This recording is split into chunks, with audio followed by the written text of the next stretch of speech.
श्री कृष्ण ने दी गीता में यह 18 चेतावनी। एक, जवानी में जिसने ज़्यादा पाप किए हैं उसे बुढ़ापे में नींद नहीं आती है, उसे पश्चाताप की अग्नि जलाती रहती है।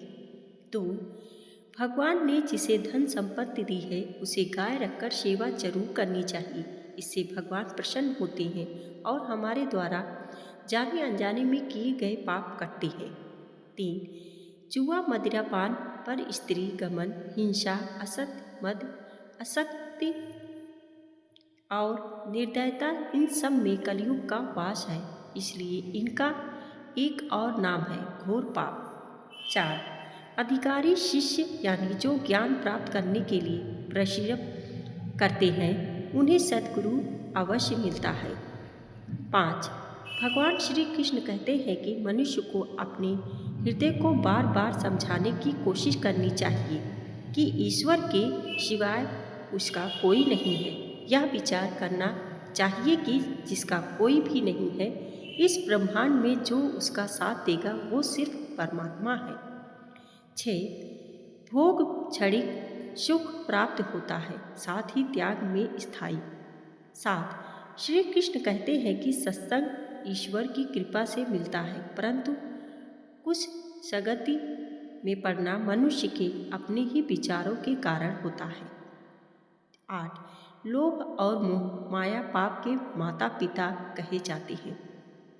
9, श्री कृष्ण कहते हैं ये बार बार मनुष्य को दगा देते हैं, खुद को निर्दोष मानना बड़ा गुनाह साबित होता है।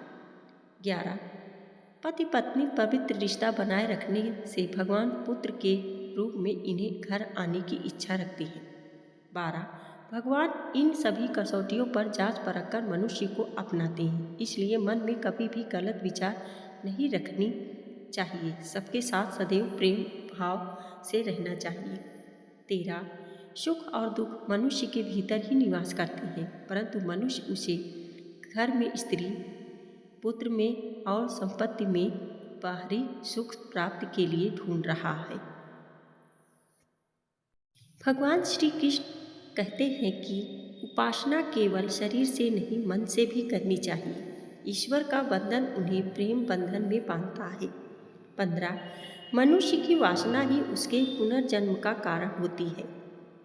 16, मनुष्य इंद्रियों के अधीन है, इसलिए उनके जीवन में विकार और परेशानियां आती है।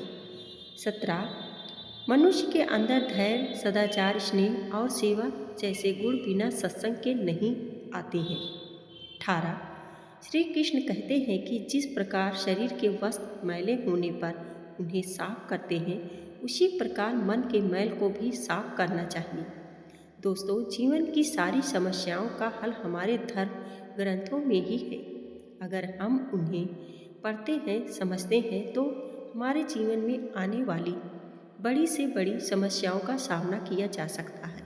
लेकिन आज की इस भाग दौड़ भरी जिंदगी में किसी को पढ़ने का समय नहीं होता है। तो दोस्तों, वीडियो पसंद आई हो तो लाइक और सब्सक्राइब जरूर करें। धन्यवाद।